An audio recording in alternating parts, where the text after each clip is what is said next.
کل رات تقریباً 3 بجے کوئٹہ میں سول اسپتال کے پریمیسز کے اندر سادہ کپڑوں میں ملبوس مسلح افراد جو کہ سیکیورٹی فورسز کے اہلکار تھے، انہوں نے ماجبین نامی ایک لڑکی کو جبری طور پر اٹھا کر لاپتہ کر دیا۔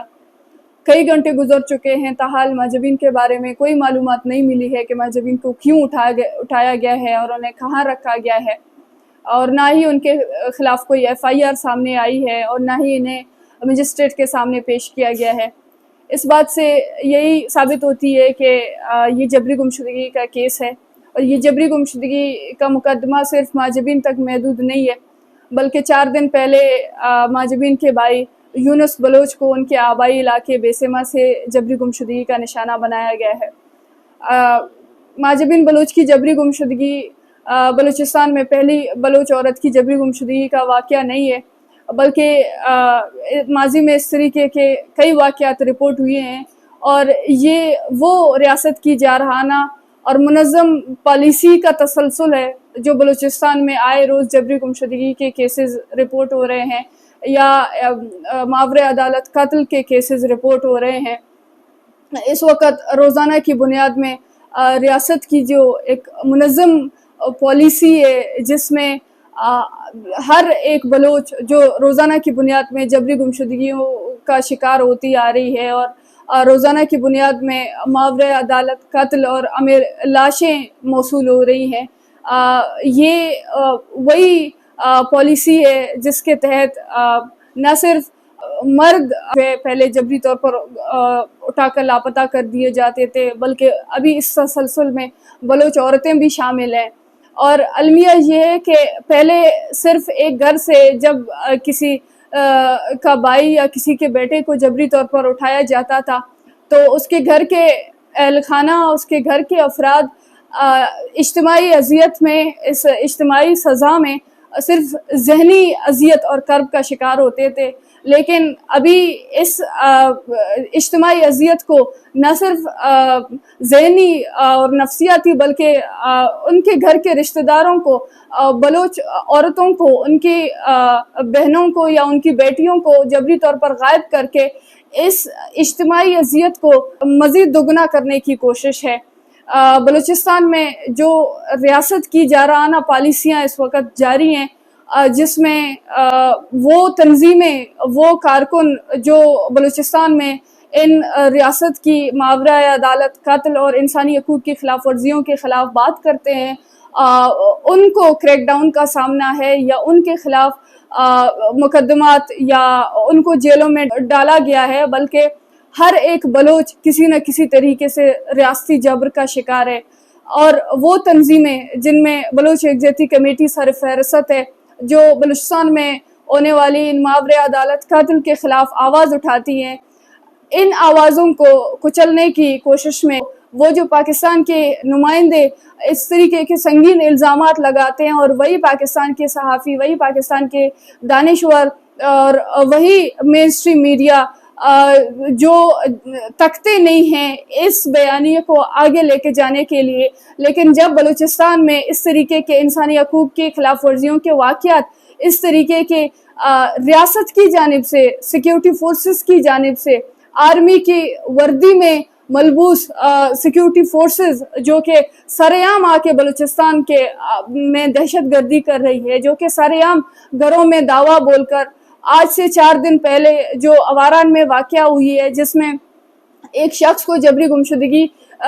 کی کوشش میں سیکیورٹی فورسز نے آرمی کی وردی میں ایک گھر میں گھس کر اس گھر میں نہ صرف اس شخص کو گولیاں مار کر قتل کر دیا، بلکہ اس گھر میں ایک